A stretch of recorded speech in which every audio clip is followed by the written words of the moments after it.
How does an openly flamboyant, degenerate alcoholic manage to bring down the entire Western intelligence network? Guy Burgess didn't steal secrets with ciphers or firearms. He turned the bedroom into a battlefield.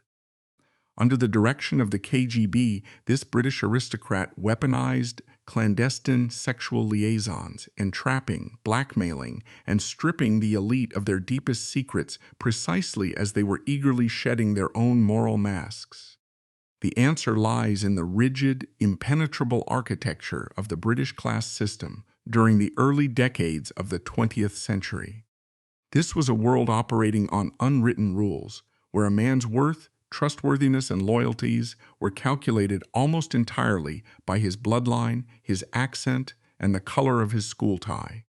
It was an environment of profound institutional arrogance, built on the absolute certainty that treason was a crime committed by the lower classes, foreigners, or the uneducated. The British ruling class functioned under a silent, unbreakable code of mutual protection. If a man belonged to the right clubs, attended the right schools, and mingled with the right families, he was shielded by an invisible armor of elite solidarity. It was precisely this environment of profound hypocrisy and political anxiety that allowed the Cambridge Five spy ring to flourish. Yet even among this infamous group of aristocratic traitors, Guy Burgess was a jarring anomaly. He did not hide in the shadows. He did not play the role of the quiet, unassuming mole. He was a loud, unapologetic, chain-smoking, hard-drinking provocateur who weaponized the very system that created him, turning the establishment's blind arrogance into the ultimate instrument of its own destruction. The audacity of Guy Burgess can only be dissected by examining the immense wealth and privilege that insulated him from birth. Born on April 16, 1911, in Devonport, a heavily militarized naval town in Plymouth, England, Guy Francis de Moncey Burgess was handed the keys to the kingdom from his very first breath.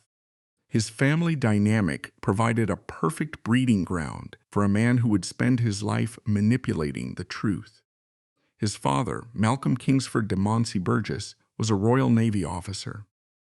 Malcolm was a respectable but remarkably average military man whose career never reached the stratospheric heights his son would later claim. Throughout his life, Guy Burgess possessed a pathological need to elevate his own status, and he would furiously exaggerate his father's naval exploits, painting him as a swashbuckling hero of the high seas to anyone who would listen. The reality was far more mundane, but the truth never mattered to Burgess as much as the narrative he could spin. The real power and the true source of Burgess's lifelong impunity came from his mother. Evelyn Mary Gilman hailed from a fabulously wealthy family of bankers and financiers. The Gilman fortune was vast, rooted in the aggressive expansion of British financial institutions during the height of the empire. This immense wealth fundamentally shaped Guy's psychology. From childhood, he was insulated by a bottomless trust fund. He was a boy who never had to worry about the consequences of an empty wallet, never faced the brutal economic realities of the working class, and never had to rely on a conventional career to survive. This financial safety net allowed him to act with absolute recklessness throughout his life. Whether he was buying his way out of a scandal in London or drinking himself to death in a Moscow apartment, decades later, Evelyn's banking fortune ensured that Guy Burgess was a man completely detached from consequence. The trajectory of a boy born into this specific echelon of British society was strictly predetermined. Education was not merely about academics, it was about indoctrination into the ruling class. Following the traditional path of a naval family, Burgess was initially sent to the Royal Naval College at Dartmouth. The environment was brutally Spartan, designed to strip away childhood softness and forge disciplined officers for the empire. However, Burgess's time at Dartmouth was cut short due to failing eyesight, a physical disqualification that forced a change in his path, redirecting him to the most prestigious, elite, and notoriously insular educational institution in the world, Eton College. Eton in the 1920s was a world unto itself. It was a centuries-old fortress of privilege, churning out future prime ministers, viceroys, and chief executives. Within these ancient stone walls, the boys operated under a strict hierarchical system that mirrored the rigid social structure of the British Empire itself. Younger boys acted as servants to the older boys in a system known as fagging, creating an environment where power, dominance, and submission were normalized early on. It was here that the brilliant, arrogant, and deeply observant Guy Burgess began to truly understand the mechanics of power. He absorbed the dialect of the elite, mastering the upper-class drawl, the precise manners, and the effortless charm that would later serve as his ultimate disguise. But it was also during his formative years at Eton that a deeply disturbing event fractured his world and revealed the darkest corners of his psychology. In 1924, when Guy was just 13 years old, his father Malcolm died suddenly of a massive heart attack. The sudden loss of a parent is a traumatic event for any child, but Burgess's reaction to his father's death was deeply abnormal. Rather than processing the grief privately, the young teenager began telling his peers a wildly macabre, twisted version of the fatal night. He claimed, with chilling specificity, that his father had suffered the fatal heart attack while intimately engaged with his mother.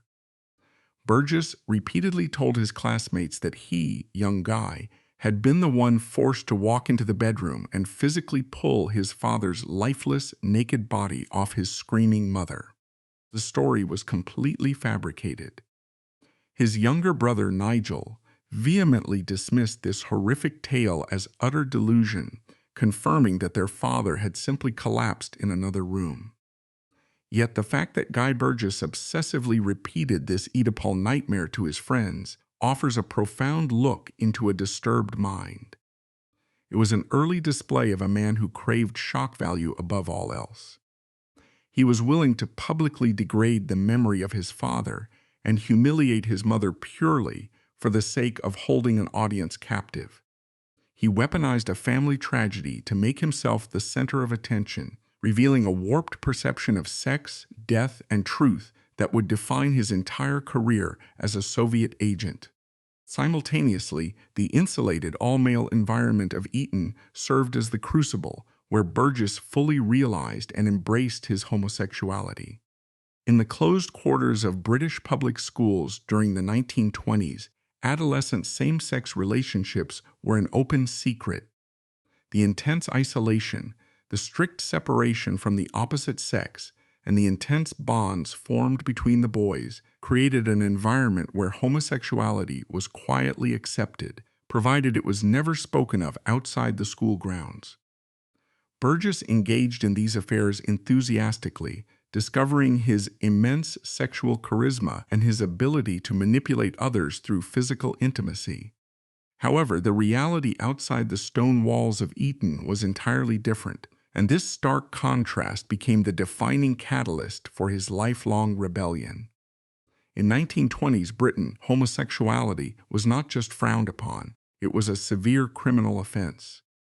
The Criminal Law Amendment Act of 1885, the same legislation used to imprison Oscar Wilde, hung like a guillotine over the heads of gay men across the country. A single accusation, a single exposed letter, or a single misstep in a public park could result in total social ruin, hard labor, and imprisonment. For a highly intelligent, intensely arrogant young man like Burgess, this glaring societal hypocrisy was infuriating. He looked at the conservative, aristocratic society that surrounded him, the politicians, the judges, the bishops, and the headmasters. He saw men who demanded absolute public moral purity, who preached conservative Christian values from the pulpit and the parliament floor, yet practiced private deviance behind closed doors. He realized that the very men who would lock him in a prison cell for his sexuality were often engaging in the exact same behaviors within the private, protected walls of their exclusive gentlemen's clubs. This realization destroyed any respect Burgess might have had for the British establishment. He did not just disagree with the ruling class, he learned to actively despise it. He viewed the entire structure of the British government and aristocracy as a fraudulent, hypocritical institution. More importantly, he realized that a system built on secrets and mutual blackmail was remarkably fragile. The establishment was not an impenetrable fortress of morality, it was a house of cards. And because Guy Burgess belonged to this elite club, because he possessed the trust fund, the Eton education, and the flawless upper-class accent, he knew all of its dirty little secrets. He understood that his class privilege effectively made him untouchable. By the time he prepared to leave Eton, the foundation of the traitor was fully laid. He was academically brilliant, intensely charismatic, completely unburdened by financial worry, and utterly contemptuous of the nation that had given him everything. He carried a deep-seated anger against the legal system that criminalized his existence, combined with an arrogant certainty that he was smarter than the men who enforced those laws. As the 1920s drew to a close and the world teetered on the brink of global economic collapse, Guy Burgess stood on the precipice of adulthood, armed with a dangerous intellect and a burning desire to tear down the hypocritical society that had birthed him. The stage was set for his arrival at Trinity College, Cambridge, where his personal rebellion would soon find a much darker international purpose. When Guy Burgess arrived at Trinity College, Cambridge, in the autumn of 1930, he stepped onto a campus that was rapidly becoming the ideological battleground of a generation. Trinity was the wealthiest and most prestigious of the Cambridge colleges, a training ground for the sons of the empire. Yet, beneath the serene surface of punting on the river Cam and formal dinners in ancient halls, a profound intellectual crisis was brewing. The global order was fracturing. The Wall Street crash of 1929 had triggered a catastrophic worldwide depression, leaving millions unemployed and starving across Europe and America. Capitalism appeared to be in a state of terminal collapse, a failed experiment that had only produced poverty and inequality. Simultaneously, the menacing shadow of fascism was creeping across the continent, with Mussolini cementing his grip on Italy and Hitler's violent rhetoric mesmerizing a desperate Germany. For the brilliant, privileged young men of Cambridge, the traditional political establishment seemed dangerously paralyzed, utterly incapable of confronting these existential threats. Burgess did not simply observe this turbulent atmosphere, he dominated it. Contemporaries remembered him as an extraordinarily magnetic yet highly volatile force of nature. He was intellectually ferocious, capable of absorbing complex political theories and instantly turning them into sharp, devastating arguments that humiliated his opponents in debates. But he was also a man completely devoid of discipline or moral boundaries. He arrived at Cambridge as a self-proclaimed rebel, determined to shock the conservative academic hierarchy. He engaged in what historians and intelligence databases would later classify as homosexual exhibitionism. He made absolutely no effort to conceal his sexuality, flaunting his affairs and openly discussing his conquests in the college courtyards. This behavior deeply disturbed the older traditional dons, but it mesmerized his peers. In a heavily repressed society, Burgess's absolute refusal to feel shame was intoxicating. He used outrage as a tool for dominance, establishing himself as a fearless truth-teller who refused to play by the hypocritical rules of the older generation. His fierce intellect and unapologetic defiance quickly drew the attention of the Cambridge Apostles, an elite, highly secretive intellectual society that had existed since the 1820s. Membership in the Apostles was by invitation only, restricted to the most brilliant minds at the university.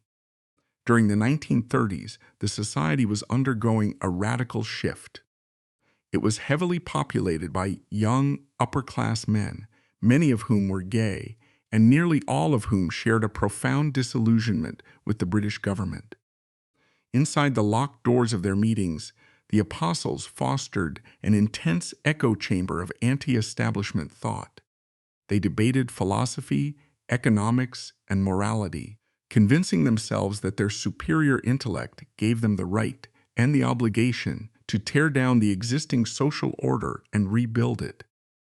It was within this secretive, arrogant brotherhood that Burgess found his ideological home, and it was here that his contempt for the British establishment metastasized into active political radicalism. Like many of his contemporaries, Burgess turned his eyes toward Moscow. In the early 1930s, before the full horrors of Stalin's purges were widely known in the West, the Soviet Union projected an image of absolute conviction.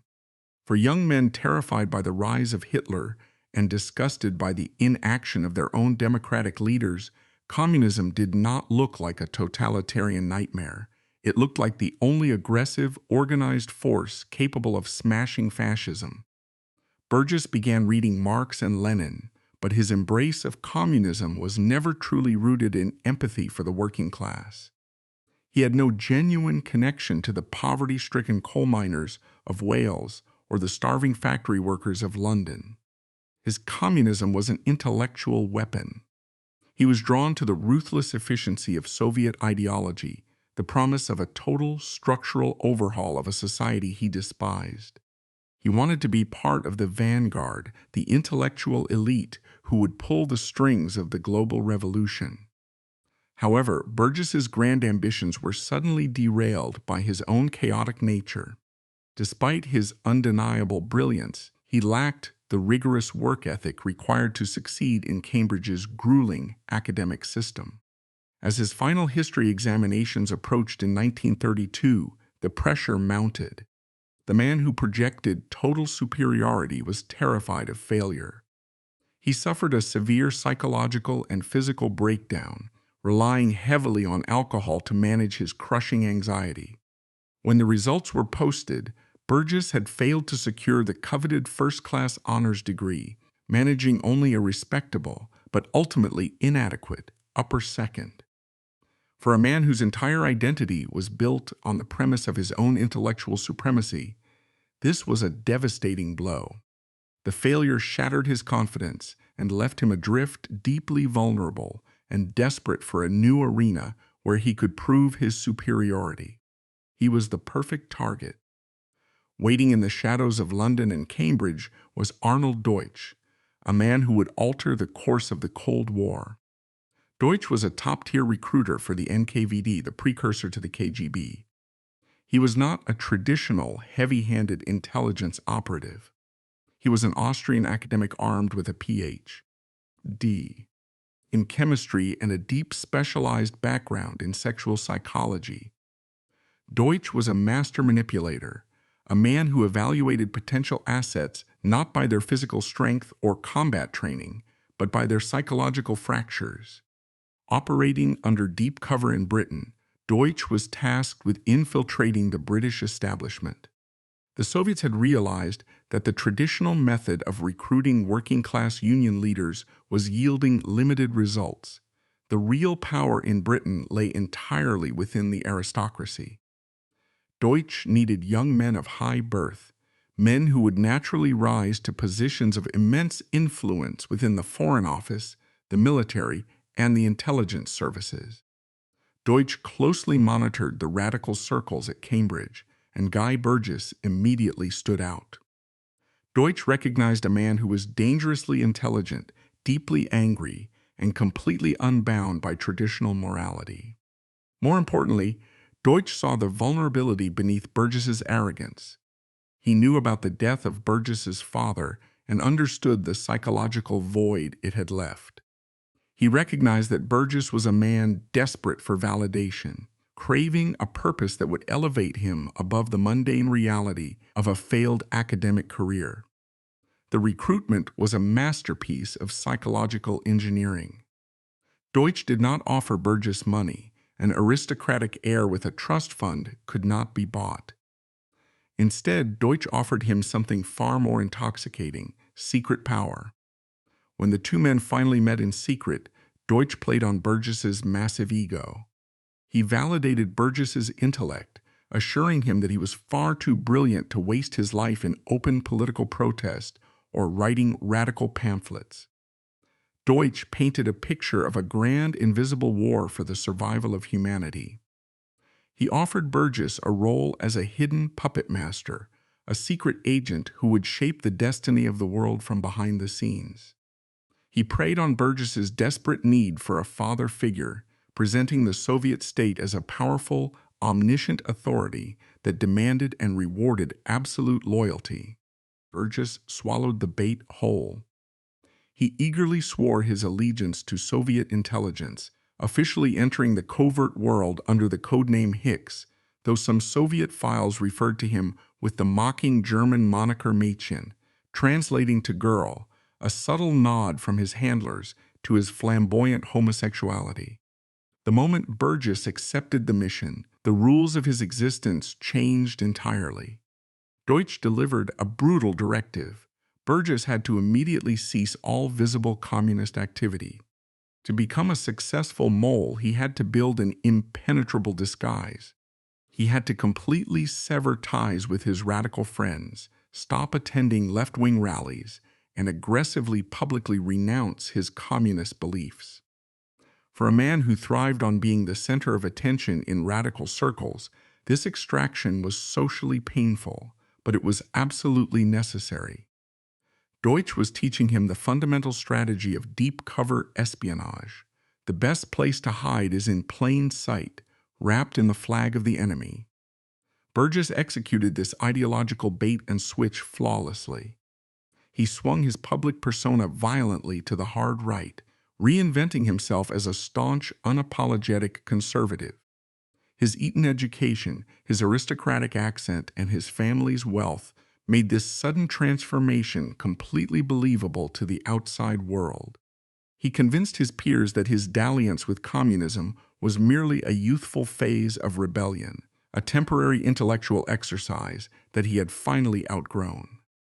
The British establishment, always eager to welcome one of their straying sons back into the fold, accepted his conversion without a shred of suspicion.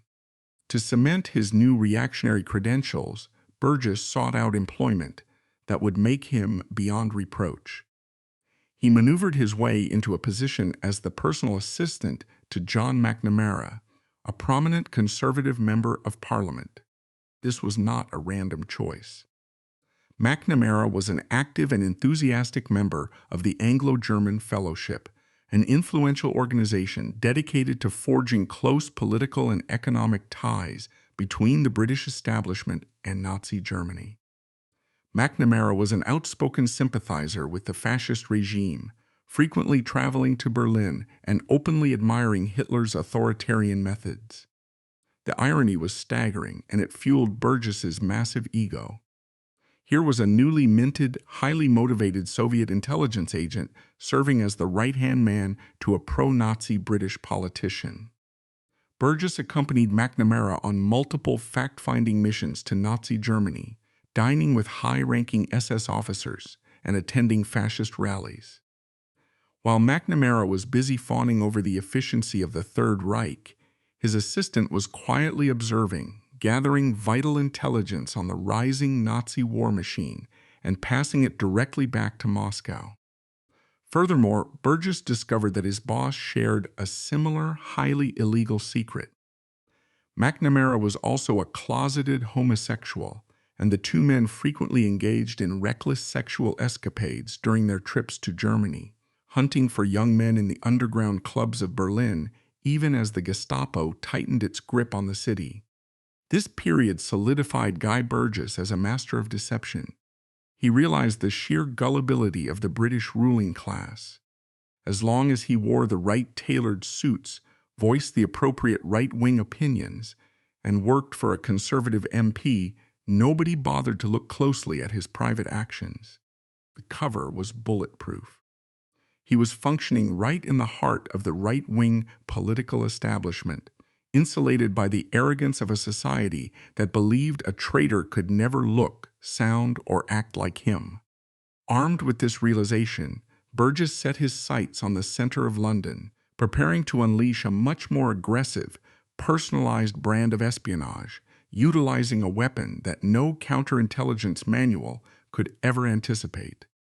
The mechanics of espionage traditionally rely on dead drops, encrypted radio transmissions, and the careful recruitment of dissatisfied bureaucrats. Guy Burgess despised traditional spycraft. He found it tedious and unimaginative.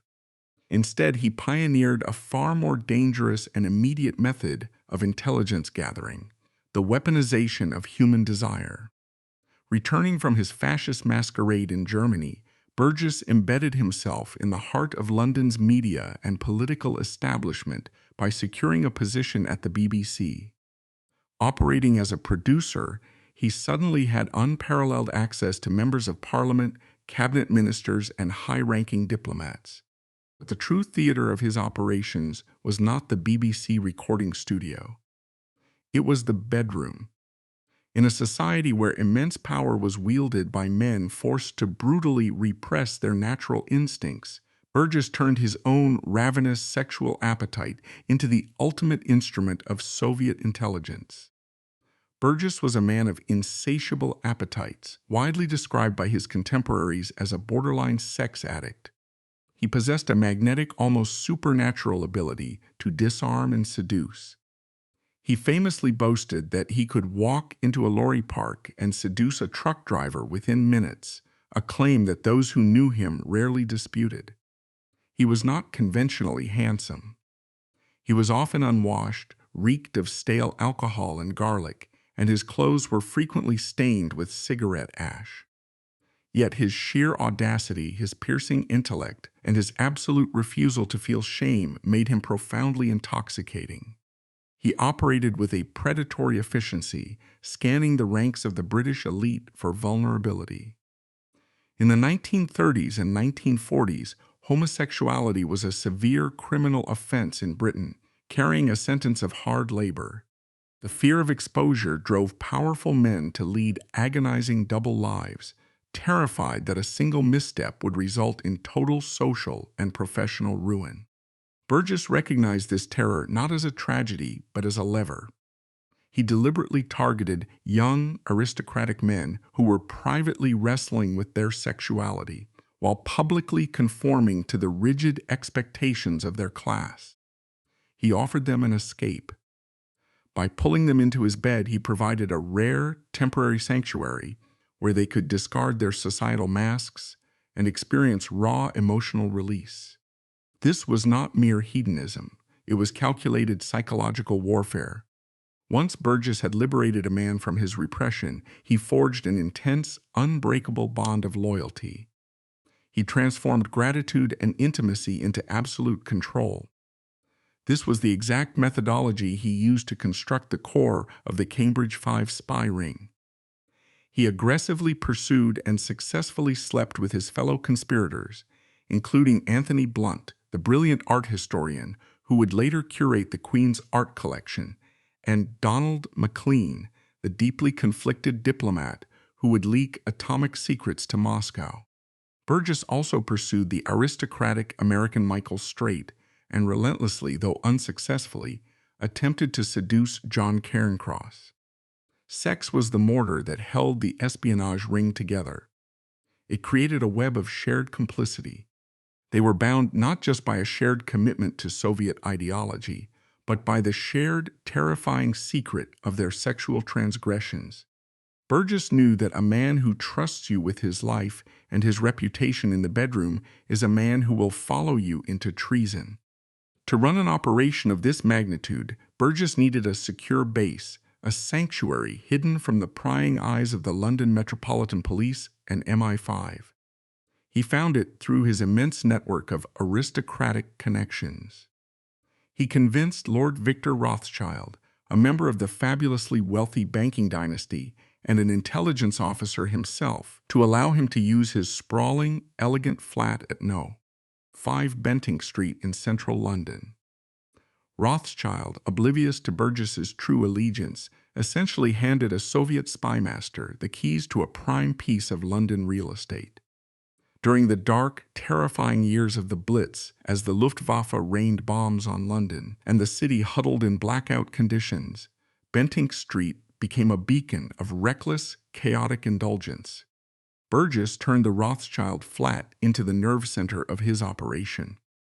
It was a hive of bohemian excess, a place where politicians, artists, intelligence officers, and sex workers collided in a haze of cigarette smoke and cheap whiskey.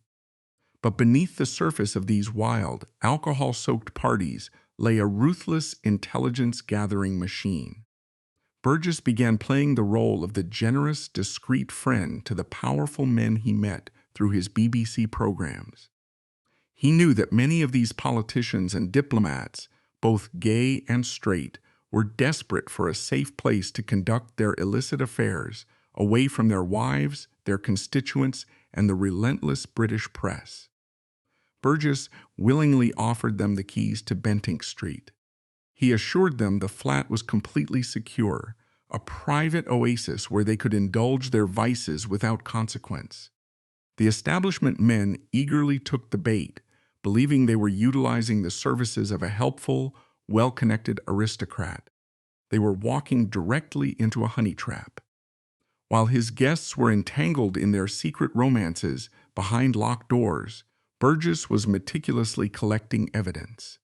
He scavenged through their discarded clothing, read their private correspondence, and systematically documented their indiscretions. When MI5 investigators finally raided Burgess's belongings years after his defection, they uncovered the chilling extent of this operation. Hidden among his possessions was a battered violin or guitar case. It did not contain an instrument. It was stuffed to the brim with hundreds of passionate, highly incriminating love letters, photographs, and notes left behind by the powerful men who had borrowed his flat. This was a weaponized arsenal of blackmail. Burgess did not keep these letters out of sentimentality. He used them to quietly and ruthlessly extort the British ruling class. He would casually remind a prominent member of Parliament of a certain letter left on the nightstand, or a certain young man seen entering the flat. The implicit threat was devastatingly clear: cooperate or be destroyed. Burgess forced these terrified politicians to hand over classified government documents, insider political gossip, and strategic intelligence to protect their reputations. He turned the architects of the British Empire into his own personal informants, using their own hypocrisy to bleed them of the state's most vital secrets. His operations, however, were rarely executed with surgical precision.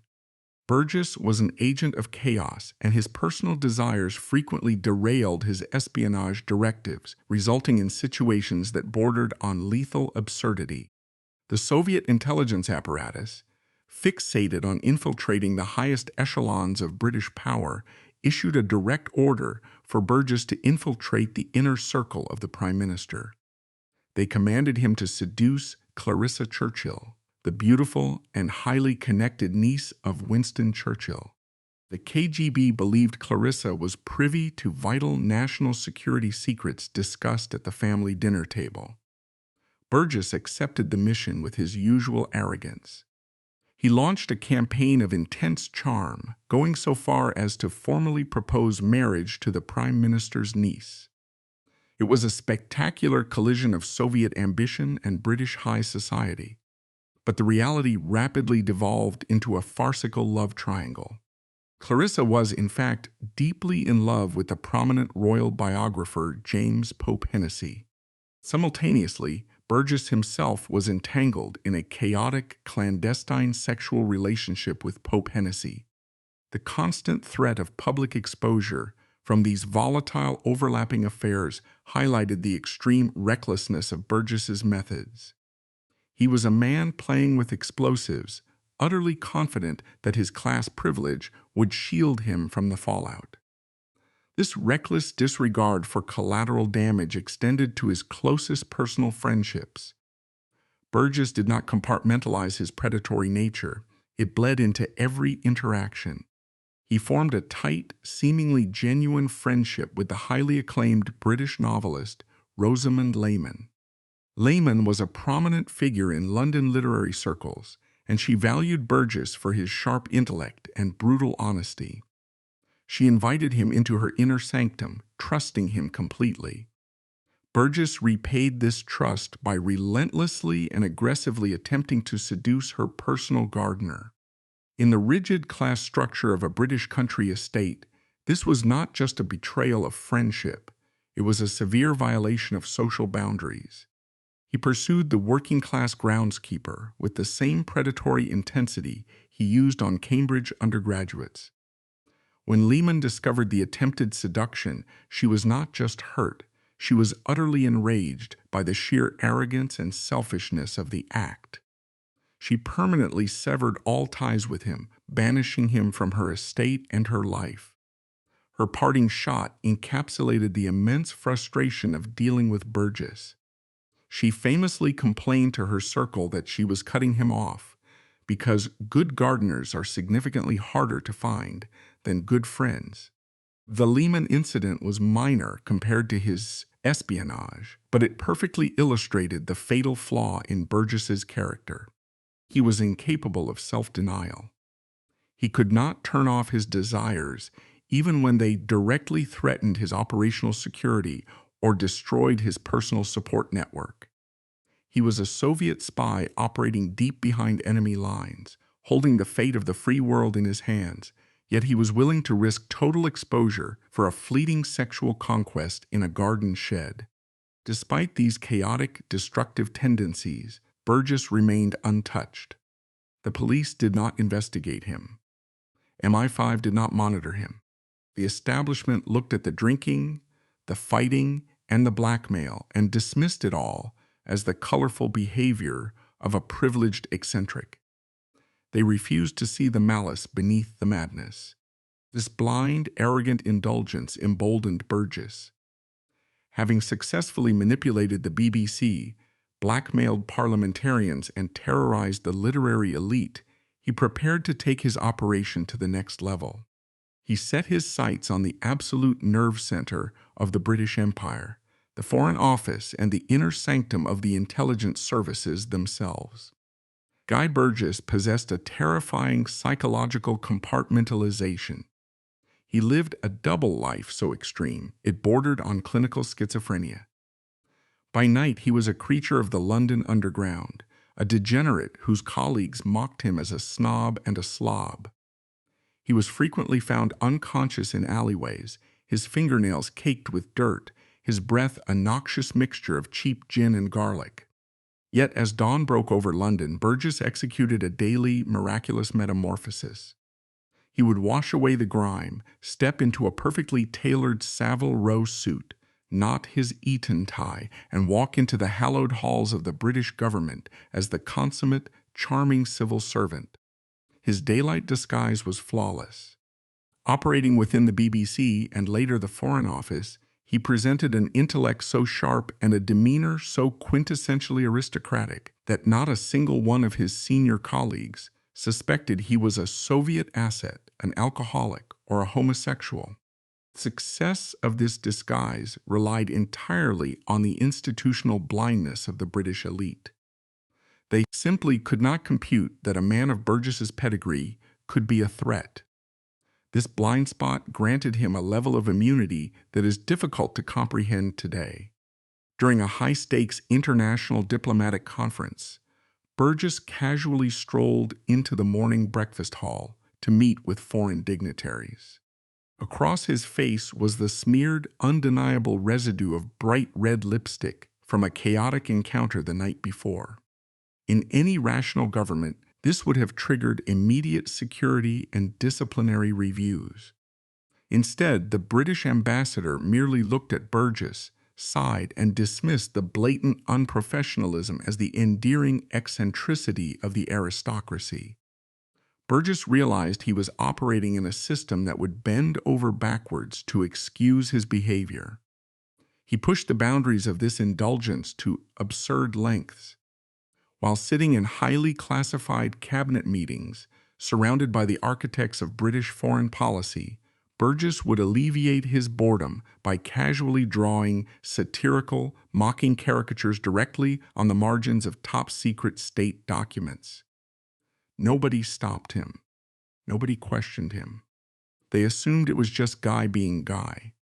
This untouchable status allowed Burgess to pull off his most audacious infiltration. Through his immense web of political connections, he maneuvered himself into the position of special assistant to Hector McNeill.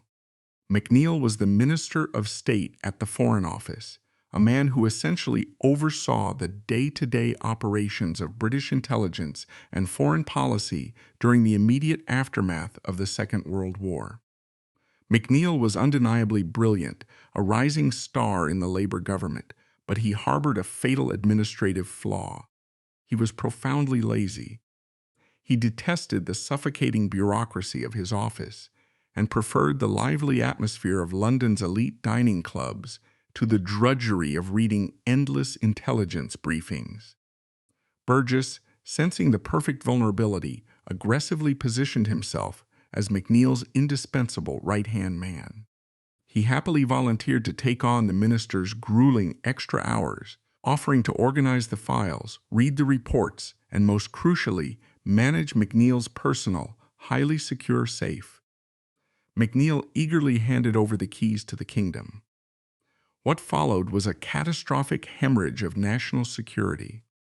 In the span of just 6 months working in McNeill's office, the perpetually drunk, chaotic Guy Burgess executed a theft of intelligence on an industrial scale. He systematically looted the Foreign Office. His methodology was insultingly simple.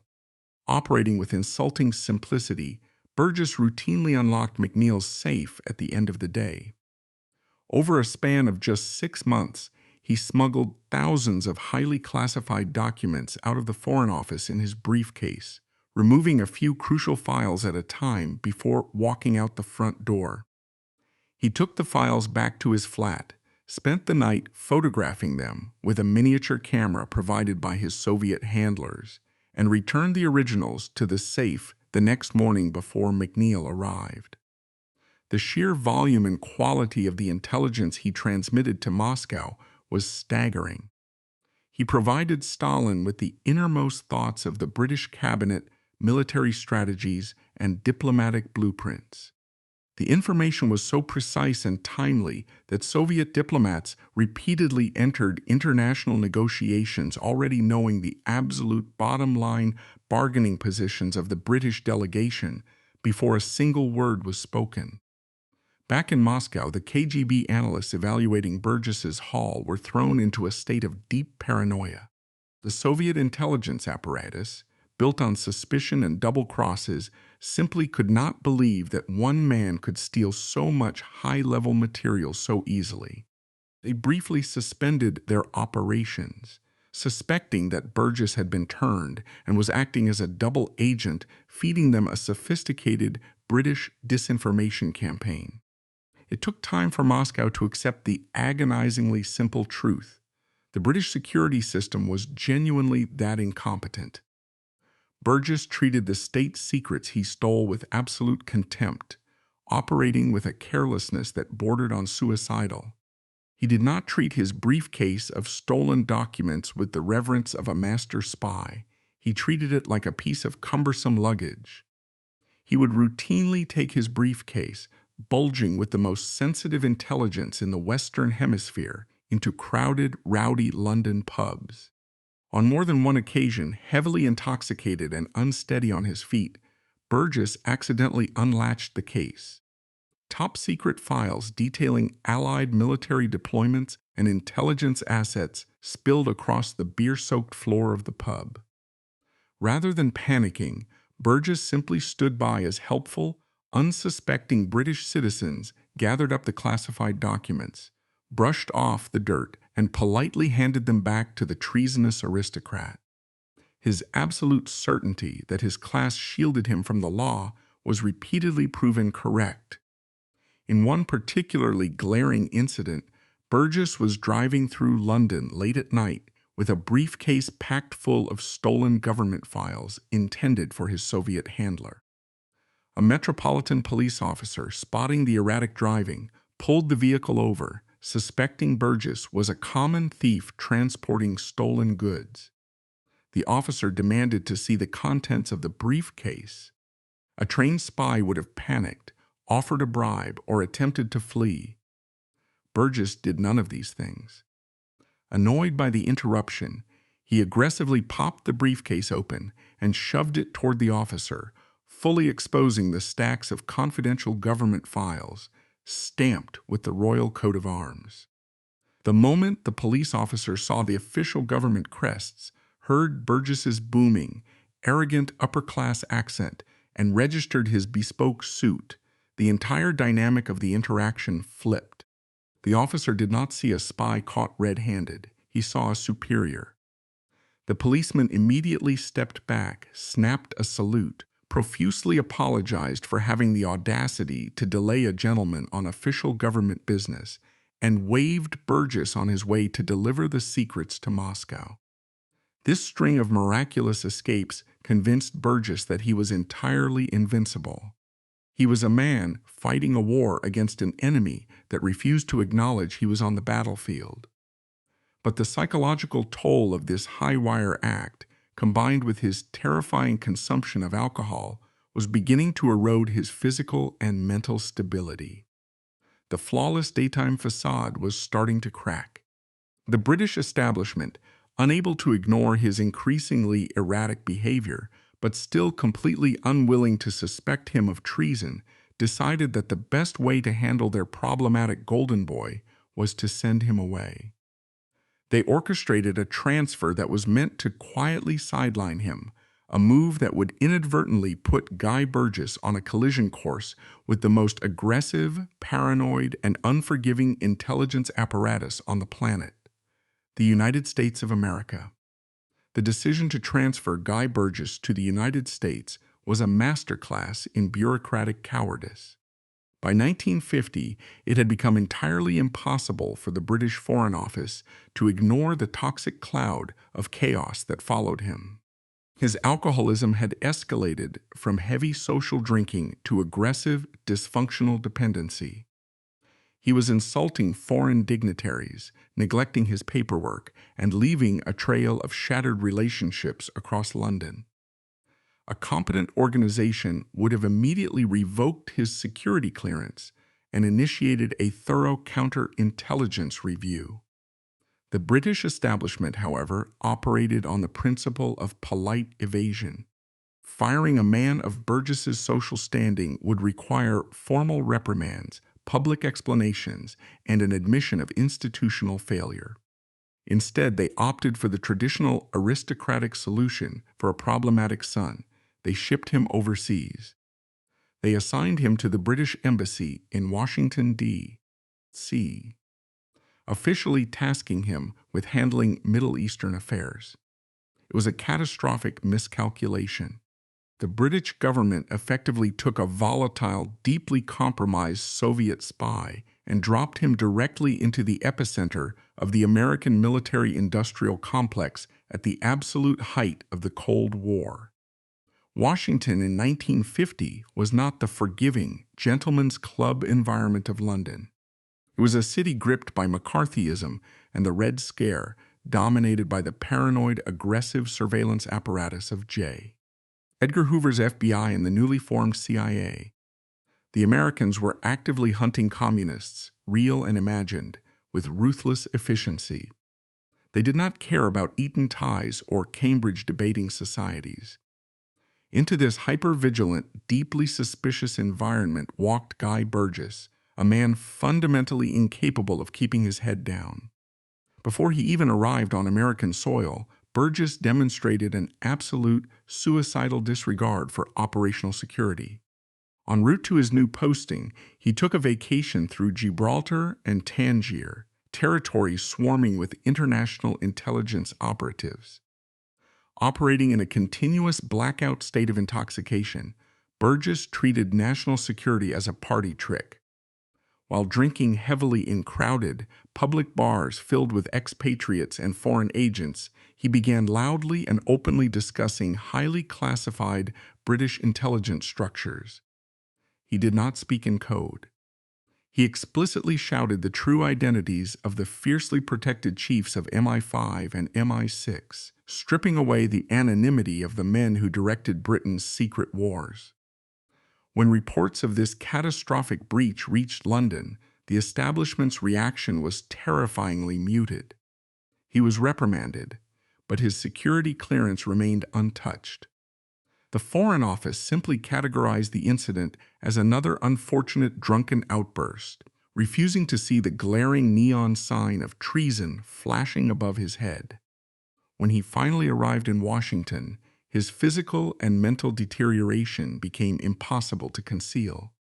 The years of extreme psychological compartmentalization, fueled by massive quantities of alcohol, were actively destroying his body. He was no longer just a heavy drinker. His nervous system was shattering under the weight of his double life.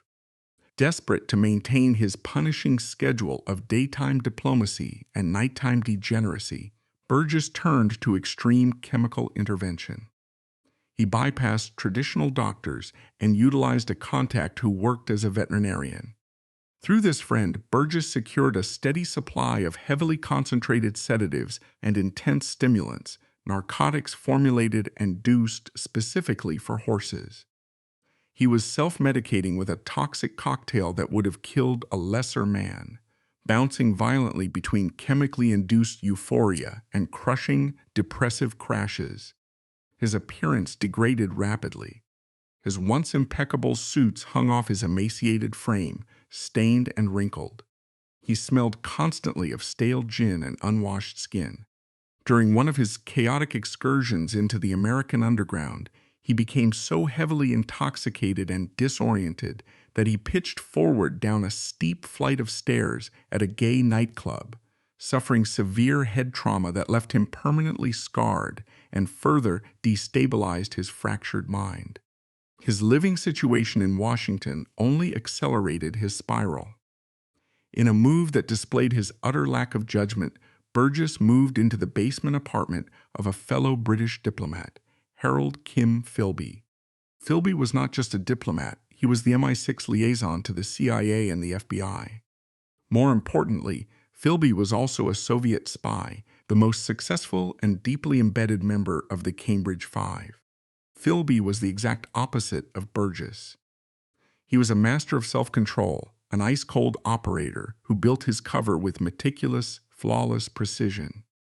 Philby was deeply respected by his American counterparts in the CIA, positioning himself to steal the most vital atomic and strategic secrets of the Western Alliance. Having Burgess living under his roof was Philby's ultimate nightmare. Philby knew that the FBI was already ruthlessly monitoring the diplomatic community. He knew that Burgess was a walking Molotov cocktail, a man practically begging to be arrested.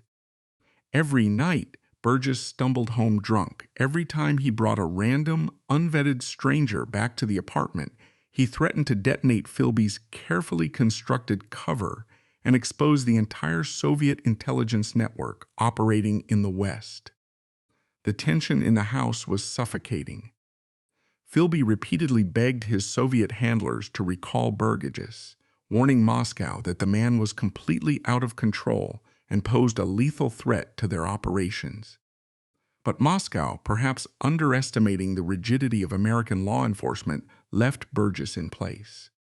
The inevitable explosion occurred in February 1951 on a highway in Virginia, in a confrontation that perfectly encapsulated the madness of Guy Burgess. The racial and social dynamics of Virginia in the early 1950s were strictly enforced by a deeply conservative, heavily armed police force.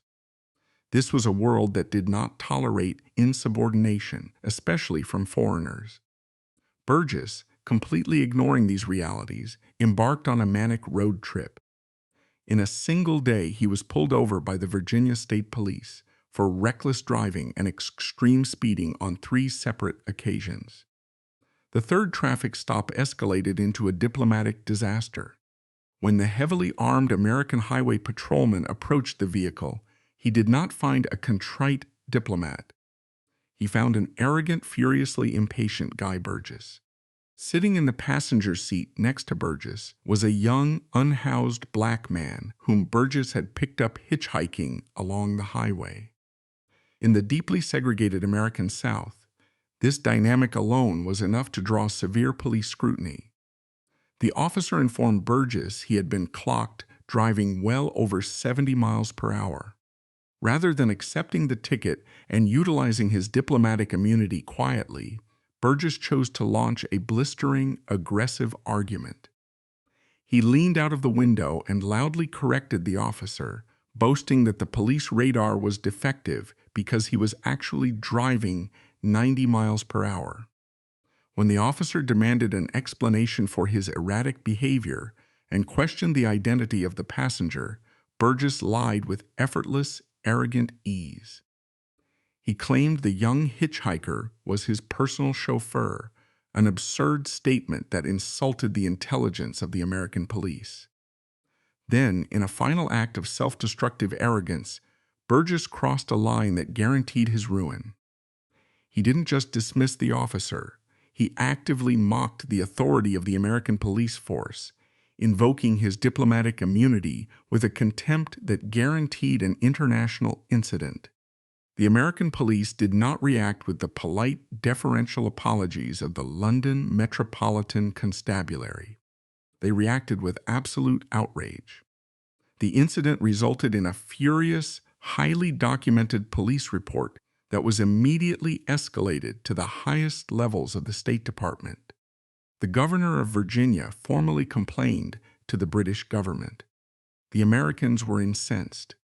They were actively fighting a brutal war in Korea, hunting Soviet spies in their own government, and the British embassy was employing a man who treated their laws with open, mocking contempt. The United States demanded his immediate removal. The British embassy, finally facing a scandal they could not sweep under a rug or excuse as aristocratic eccentricity, reacted with panic and fury. Burgess was officially declared persona non grata. He was ordered to pack his bags and was aggressively deported back to London in absolute disgrace. For the British Foreign Office, it was a massive embarrassment. For Kim Philby, it was a terrifying close call. But for Soviet intelligence, Burgess's expulsion was a logistical nightmare that accidentally provided the perfect solution to a rapidly developing crisis. Burgess was returning to London at the exact moment the net was finally beginning to close around another member of his spy ring. His shameful return home placed him exactly where he needed to be to execute the final, devastating betrayal that would break the back of the British establishment and change the course of the Cold War forever. When Guy Burgess returned to London in the spring of 1951, he was a man living on borrowed time. His scandalous deportation from the United States had officially marked him as a liability within the Foreign Office. He was summoned to a series of humiliating disciplinary hearings, his career in the diplomatic service effectively terminated. Yet, astonishingly, he was not arrested. He was not thrown into an interrogation cell. The British establishment, clinging desperately to its code of polite discretion, allowed a man who had flagrantly compromised national security in the American capital to simply walk the streets of London, stripped of his job but completely in possession of his freedom and his secrets. But while Burgess was dealing with the fallout of his own spectacular self-destruction, a far more lethal crisis was quietly unfolding deep within the archives of Western intelligence. The Americans and the British had successfully launched the Venona Project, a top-secret, agonizingly slow mathematical effort to crack encrypted Soviet diplomatic cables from the Second World War. By 1951, the codebreakers had achieved a breakthrough. They had identified a massive leak of atomic and diplomatic secrets originating from the British Embassy in Washington years earlier. The Soviet mole operated under the codename Homer. MI5 and the FBI began ruthlessly narrowing down the list of suspects. The net tightened inexorably around one man, Donald MacLean. MacLean was the golden boy of the Foreign Office, a brilliant, highly respected diplomat who had overseen the American desk and had intimate knowledge of the Anglo-American atomic weapons program. But beneath his flawless professional exterior, McLean was a man disintegrating under the crushing psychological weight of his double life. Unlike Burgess, who thrived on chaos and genuinely enjoyed the adrenaline of treason, McLean was fundamentally tormented by his actions. The stress of waiting for the inevitable knock on the door had broken his mind. He was drinking ferociously, descending into violent, destructive blackouts. He was known to violently trash the apartments of his friends and engage in brutal, drunken brawls in public. MI5 knew he was their prime suspect, but the British security services were paralyzed by their own class prejudices. They could not bring themselves to simply arrest a senior diplomat of McLean's standing without absolute, irrefutable proof. Instead of detaining him, MI5 decided to place him under surveillance, planning to formally interrogate him on Monday, May 28, 1951. They assumed they had time. They assumed that an aristocratic gentleman like Donald McLean would crack under polite questioning in a civilized office. They fatally underestimated the ruthless efficiency of the KGB. Soviet intelligence in Moscow realized that if McLean was interrogated, the fragile psychological state he was in guaranteed he would confess. And if McLean confessed, he would inevitably expose the entire Cambridge network, including Kim Philby, their most valuable asset embedded deep within the intelligence apparatus. McLean had to be extracted from Britain immediately. The KGB needed a logistical orchestrator on the ground in London, someone with the mobility, the audacity, and the connections to pull off an emergency exfiltration right under the noses of MI5. They turned to the man who had just arrived back from Washington with nothing left to lose, Guy Burgess. The exact nature of Burgess's orders remains one of the great historical debates of the Cold War. Did Moscow order Burgess to defect alongside McLean, or was he merely supposed to escort McLean to the continent and return to London to face the music? Burgess had always maintained that he never intended to permanently flee to the Soviet Union. He left thousands of pounds in his bank accounts, left his beloved tailored suits in his closet, and even left a rented car sitting at the docks. But whether he panicked at the last minute or followed a direct Soviet command, Burgess became the architect of the most humiliating escape in British history. The execution of the escape was an insult to the entire concept of border security. There were no midnight submarine rendezvous, no forged passports, and no complex disguises. Burgess simply exploited the mundane, everyday privileges of the British middle class. On Friday, May 25, the last working day before McLean's scheduled interrogation, Burgess rented an Austin A40. He packed a few bags, left his London flat, and drove directly to McLean's home in the quiet, affluent suburbs of Kent. It was McLean's 38th birthday. He had just finished dinner with his pregnant wife, Melinda. Burgess arrived under the pseudonym Roger Stiles, presenting himself as a colleague from the office. The two men walked into the garden, exchanged a few hurried, tense words, and walked back inside. McLean casually told his wife that he and his friend had to run a quick errand and would be back shortly. He left his watch and his wallet on the table. He walked out the front door, climbed into Burgess' rented car, and drove away from his family forever. Burgess drove them straight to the port of Southampton. They were not attempting to slip past heavy border patrols. Burgess knew of a glaring loophole in the British travel system. He booked them on the midnight sailing of the SS Falaise, a ferry bound for St. Malo, France. This specific route was colloquially known as a booze cruise.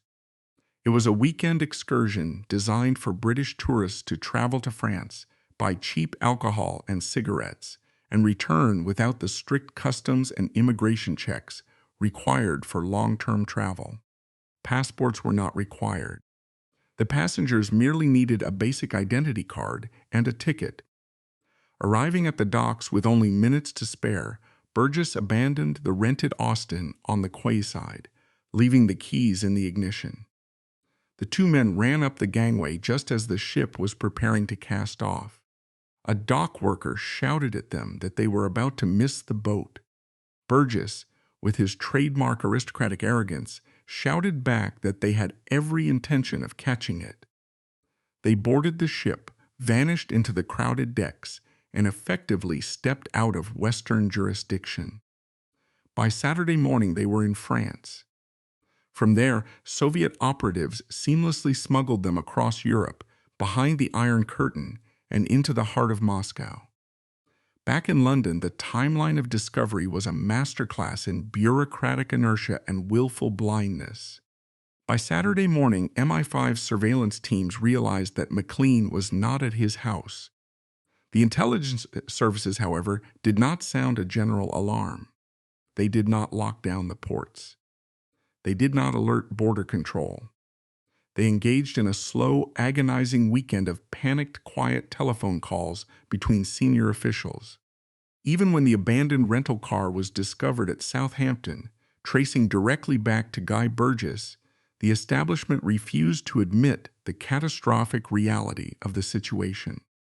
By Monday, when the desks of both Donald McLean and Guy Burgess sat empty at the Foreign Office, the truth could no longer be contained. The Prime Minister, Clement Attlee, and Winston Churchill, the leader of the opposition, were quietly informed that two senior diplomats, one with access to atomic secrets and the other a known chaotic liability, had vanished without a trace. The reaction of the British government behind closed doors was not a desperate mobilization to capture the traitors. It was a desperate mobilization to cover up the embarrassment. The upper echelons of the political and intelligence communities reached a silent, sickening consensus.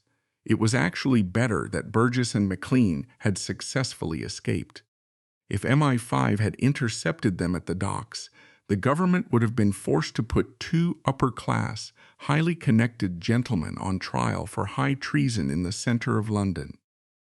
A public trial would have exposed the sheer incompetence of the security services. It would have forced the Foreign Office to explain how a man like Burgess, a known alcoholic and public degenerate, was allowed to handle the nation's most closely guarded secrets for over a decade.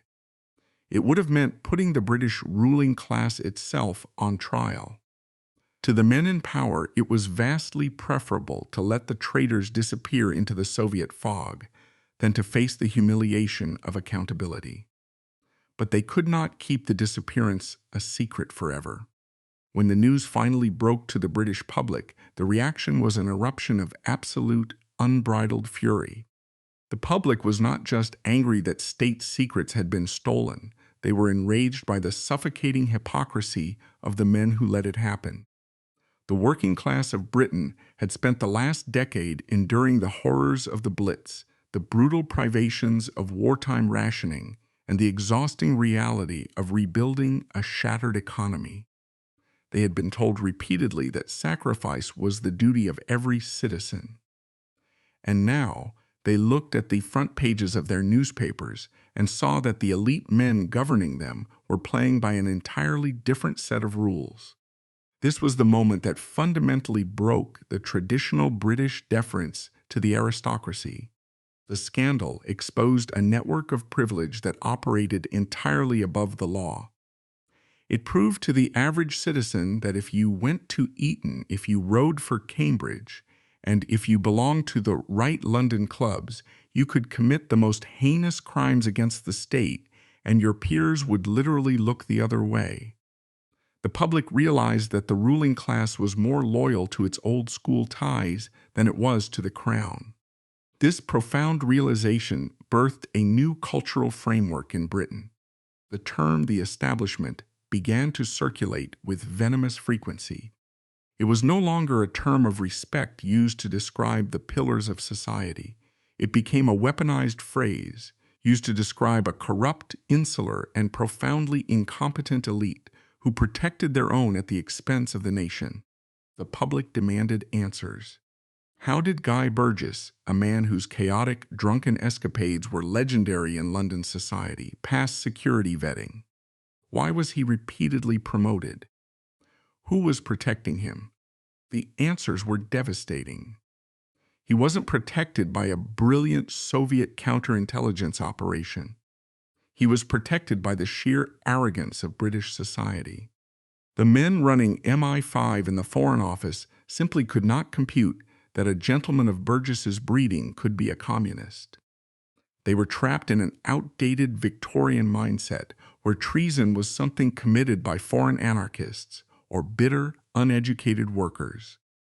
The idea that a man who spoke with an impeccable upper-class drawl, who quoted French poetry and dined at the Ritz, could harbor a visceral hatred for the British Empire was intellectually impossible for them to grasp. They were blinded by their own snobbery, and Guy Burgess had exploited that blindness to execute the perfect betrayal. The defection also caused catastrophic damage to the special relationship between the United Kingdom and the United States. Across the Atlantic, the CIA and the FBI watched the debacle in London with sheer horror and disgust. The Americans had just entrusted the British with their most sensitive nuclear and strategic data, only to watch two British diplomats casually carry those secrets onto a weekend ferry and deliver them to Joseph Stalin. The complete failure of MI5 to detect or stop the defection shattered American confidence in British intelligence. The CIA immediately restricted the flow of classified information to London, plunging the British intelligence services into the dark. The Americans realized that they could not trust an allied government that valued social etiquette and class solidarity over the rigorous enforcement of national security. As the political shockwaves tore through London and Washington, leading to aggressive internal purges and the eventual exposure of Kim Philby, Guy Burgess, and Donald Maclean found themselves entirely cut off from the world they had manipulated for so long. They had executed their mission. They had crippled Western intelligence. But the reality of their success was a one-way ticket into the heart of the Soviet machine. As the adrenaline of the escape faded and the heavy steel doors of the Iron Curtain slammed shut behind them, Burgess was about to discover that the communist utopia he had betrayed his country for was, in reality, a deeply oppressive, paranoid nightmare. He had escaped the hypocritical judgment of the British establishment, only to walk directly into a prison of his own making. The reality of the communist utopia hit Guy Burgess with the force of a physical blow the moment he stepped behind the Iron Curtain. For years, he had operated as an intellectual Marxist in the comfortable, affluent drawing rooms of London, safely insulated from the brutal, grinding reality of the ideology he championed. He had envisioned his arrival in the Soviet Union as a triumphant homecoming. He expected to be greeted as a hero of the revolution, welcomed into the inner circles of the Soviet intelligence apparatus, and celebrated for his staggering contributions to the cause. Instead, he found himself instantly swallowed by a paranoid, bureaucratic, and deeply oppressive totalitarian machine. In the summer of 1951, the Soviet Union was still under the iron grip of Joseph Stalin. It was a society suffocating under extreme paranoia, where a single wrong word could result in execution or a one-way trip to the Gulag. The KGB, an organization built entirely on suspicion and betrayal, did not trust traitors, even those who had handed them the keys to Western intelligence. To the Soviet mindset, a man who could so easily betray his own country, his own class, and his own friends was a man who possessed no fundamental loyalty. They viewed Burgess not as a trusted comrade, but as a deeply unstable, chaotic liability who had outlived his operational usefulness. Rather than being paraded through Red Square or given a desk at KGB headquarters in Moscow, Burgess and Donald Maclean were immediately isolated. The Soviet authorities stripped them of their true identities, issuing them fabricated names and forged documents. Burgess, the flamboyant Etonian, who thrived on being the center of attention, was rebranded as Jim Andreevich. It was a dull, anonymous moniker designed to erase his past. The KGB then exiled the two men to Kuybyshev, a grim, heavily industrialized, closed city on the Volga River, located nearly 600 miles away from Moscow. Kuybyshev was a city strictly off-limits to foreigners, a freezing gray expanse of brutalist concrete and factory smoke. For a man accustomed to the bespoke tailors of Savile Row, the buzzing political salons of the BBC, and the wild, decadent underground nightlife of central London, Kuybyshev was effectively a prison sentence. The psychological shock of this transition was absolute. Burgess was entirely cut off from the world he knew.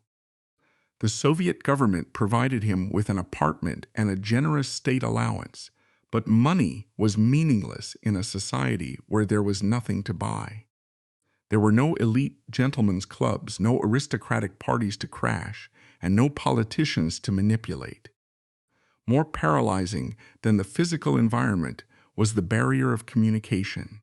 Despite having dedicated his life to the Soviet cause, Burgess did not speak a single word of Russian. Remarkably, even in exile, his sheer arrogance remained intact. Rather than attempting to assimilate into his new environment, Burgess flatly refused to learn the language. He viewed Russian as an unnecessary burden, expecting the world around him to adapt to his presence just as the British establishment always had. This stubborn refusal to integrate guaranteed his total, crushing isolation. He could not read the local newspapers, he could not converse with his neighbors, and he could not navigate the city without an escort. The brilliant, rapid-fire conversationalist who had dominated the Cambridge debating societies was suddenly reduced to pointing and gesturing like a helpless child. The KGB, hyper-aware of his volatility and desperate for human contact, placed him under relentless 24-hour surveillance. They did not just monitor his apartment, they controlled his private life. Recognizing that Burgess's sexual appetites would make him reckless, Soviet intelligence actively intervened. They assigned him a companion, a young Russian man named Tolya. To the outside observer, Tolya was simply a boyfriend provided by the state to keep the defector docile. In reality, Tolya was an active KGB informant, ordered to report every single word Burgess spoke, every mood swing he suffered, and every desperate drunken rant he launched into. Burgess was an exceptionally intelligent man. He almost certainly knew that the man sharing his bed was a government spy recording his every move. Yet the isolation of Kuybyshev was so absolute and so terrifying that Burgess accepted the arrangement. He was willing to sleep next to a KGB handler simply to have another human being in the room. It was a pathetic, degrading compromise that highlighted the utter collapse of his independence. He had spent his life manipulating lovers to steal secrets for the state. Now, the state was using a lover to steal secrets from him. Stripped of his espionage, his social circle, and his political influence, Burgess was left alone with his thoughts, and his thoughts turned immediately to the country he had spent his life trying to destroy. Profound, paralyzing nostalgia consumed him. The man who had mocked the British Empire, who had laughed at its traditions and betrayed its secrets, suddenly found himself desperately clinging to every fragment of his British identity. He established a rigid, pathetic daily routine designed to simulate the life he had thrown away. He insisted on maintaining English time in his apartment. He spent hours meticulously tuning a shortwave radio, hunting through the static to catch the faint broadcasts of the BBC World Service. He would sit in a freezing Soviet apartment block, thousands of miles from home, listening to the cricket scores at Lord's and the parliamentary debates from Westminster, weeping for a world that now considered him its greatest enemy. When the death of Joseph Stalin in 1953 slightly thawed the political climate, the KGB finally allowed Burgess to move back to Moscow. But the change in scenery did not alleviate his despair. He became a ghost haunting the Soviet capital, a bizarre relic of British high society trapped in the heart of communism. He began actively seeking out Western journalists and occasional British visitors, desperate for a connection to home. When his old friend, the left-wing British politician Tom Drieberg, managed to secure an interview with him in Moscow, Burgess did not want to discuss Marxist theory or the triumph of the proletariat. He gave Drieberg a shopping list. The requests were a staggering testament to his delusion. While living under a regime that actively despised Western bourgeois decadence, Burgess begged Drieberg to send him shipments of Fortnum & Mason marmalade, specific brands of British tobacco, and pajamas from Jermyn Street. Most tellingly, he demanded that his friends send him his old, battered Eton school tie. Here was a man who had handed the West's atomic secrets to the KGB, walking the streets of Moscow draped in the ultimate symbol of the British aristocratic elite. He wore his tailored Savile Row suits until they physically rotted off his back, refusing to adopt Soviet clothing. He was playing the role of the eccentric English gentleman in a city that did not care, a man performing a play long after the audience had gone home. He had expected to be a kingmaker in the Soviet Union. Instead, he was treated as an embarrassing, unstable artifact. The KGB officers who managed him viewed him with open contempt. They recognized him for what he truly was, a man without conviction, a traitor whose treason was born not from deep ideological purity, but from a toxic mixture of arrogance, boredom, and a desperate need to feel superior to the society that raised him. As the years dragged on and the realization settled in that he would never be allowed to return to the bustling pubs of London or the green courtyards of Cambridge, Burgess turned to the only reliable companion he had ever known. He dedicated himself entirely to a slow, deliberate, and agonizing suicide by alcohol. Alcoholism is rarely a sudden collapse. It is a brutal, systematic dismantling of the human body and the human mind. For Guy Burgess, trapped in the suffocating gray expanse of Moscow during the late 1950s, alcohol was no longer a social lubricant or a tool for seduction. It had become a weapon of slow, deliberate self-destruction. The Soviet state provided him with an incredibly generous financial allowance, a perverse reward for his treason. But in a command economy characterized by chronic shortages, there was virtually nothing of value to purchase. There were no Michelin-starred restaurants, no underground jazz clubs, and no elite gentlemen's gatherings. The only commodity available in absolute unrestricted abundance was cheap industrial-grade Soviet vodka. Burgess consumed it with a terrifying mechanical efficiency. He treated his body with the same reckless contempt he had once reserved for British state secrets. The physical transformation was grotesque. The once charming, magnetic aristocrat who had seduced his way through the halls of Cambridge and the drawing rooms of London rapidly deteriorated into a bloated, shuffling wreck. His skin took on a sickly, jaundiced yellow hue as his liver struggled to process the relentless influx of toxins. The elegant facade of his London years had completely collapsed. The tailored clothes he clung to now hung loosely on a ruined frame, stained with cigarette ash and cheap liquor, a physical manifestation of a man rotting alongside his ideology. His teeth, lacking proper dental care in the Soviet healthcare system, began to rot and fall out, giving his face a sunken, hollowed appearance. The charismatic smile that had once disarmed Winston Churchill's niece was replaced by a grimace of chronic, agonizing physical pain. The apartment the KGB assigned to him on Bolshaya Pirogovskaya Street in Moscow became a surreal, depressing museum dedicated to a country he could never see again. It was a physical manifestation of his fractured psychology. While the Soviet citizens outside his window stood in freezing lines for basic rations, Burgess attempted to recreate the atmosphere of a privileged London gentleman's club inside his concrete walls. He filled the space with heavy, dark furniture, attempting to mimic the aesthetic of his beloved Reform Club. He stacked the shelves with English literature, primarily the works of Jane Austen and George Eliot, immersing himself in the rigid, fictionalized class structures of 19th century Britain while living in the capital of global communism. The most tragicomic element of this existence was his desperate, aggressive pursuit of any Westerner who happened to cross the Iron Curtain. Burgess became a ghost haunting the lobbies of Moscow's few international hotels. He would lurk in the shadows of the National Hotel or the Metropole, waiting for British journalists, diplomats, or artists. When he spotted a familiar accent, he would launch himself at them with a terrifying, desperate energy. He did not want to discuss the ideological triumph of the Soviet state. He wanted gossip.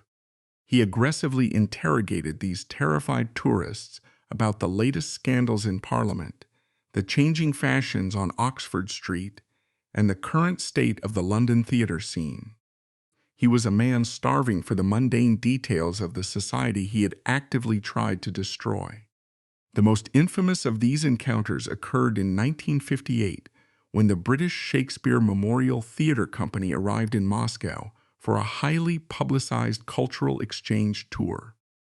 The company featured prominent British actors, including Michael Redgrave and Coral Browne. For Burgess, this was an irresistible magnet. He managed to infiltrate the heavily guarded theater and barged directly into Coral Browne's dressing room. The sight of him was shocking. Browne later described a man who looked utterly destroyed, reeking of garlic and stale alcohol, desperately clinging to an air of aristocratic superiority that had completely evaporated. During this chaotic encounter, Burgess did not express remorse for his treason, nor did he ask for forgiveness. Instead, he handed the bewildered actress a tape measure and a highly specific list of demands. He begged Coral Browne to visit his personal tailor on Savile Row and his preferred shirt maker on Jermyn Street when she returned to London. He wanted her to order him new bespoke suits, specific silk ties, and a particular brand of English shoes, utilizing the precise measurements he had scrawled on a piece of paper. It was a display of breathtaking, delusional arrogance. He had handed the nuclear secrets of the West to Joseph Stalin, effectively placing the entire world on the brink of atomic annihilation. Yet his primary concern was ensuring his collars were tailored to the exact specifications of the British upper class.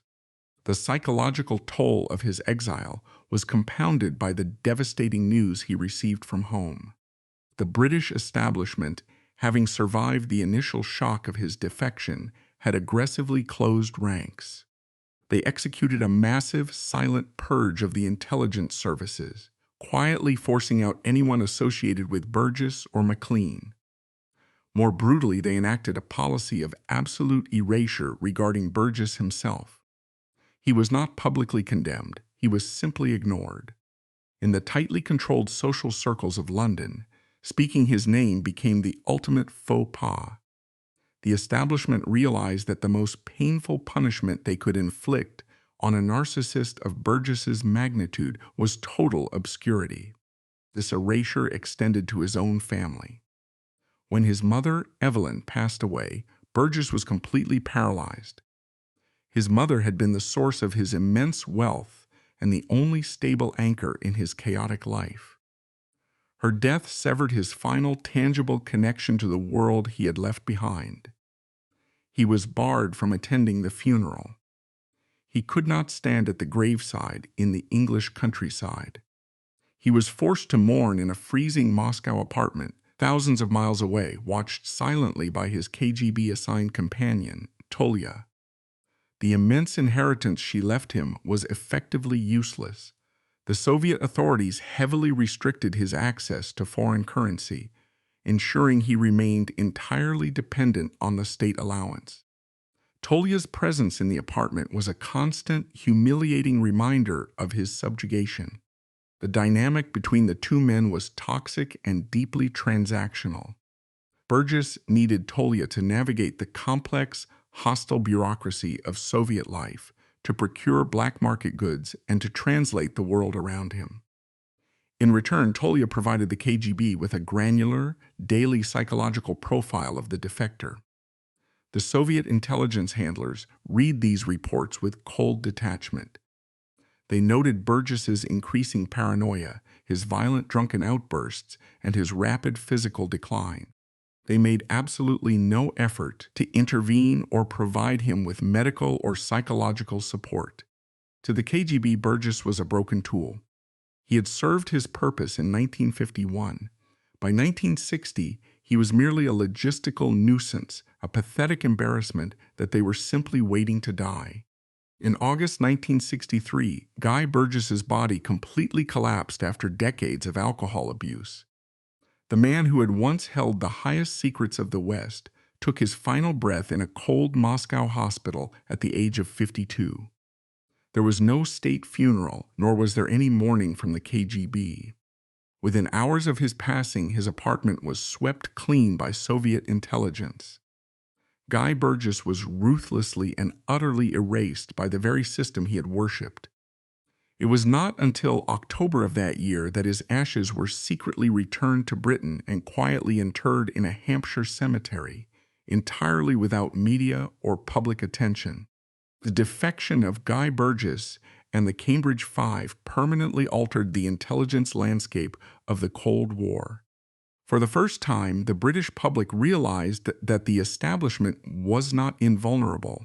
They had protected each other with bespoke suits and exclusive ties, placing class privilege above national security. Burgess was not a great mastermind. He was simply a mirror reflecting the sheer arrogance of the British ruling class at the time, an arrogance that inherently created the vulnerability, allowing the system to collapse from within.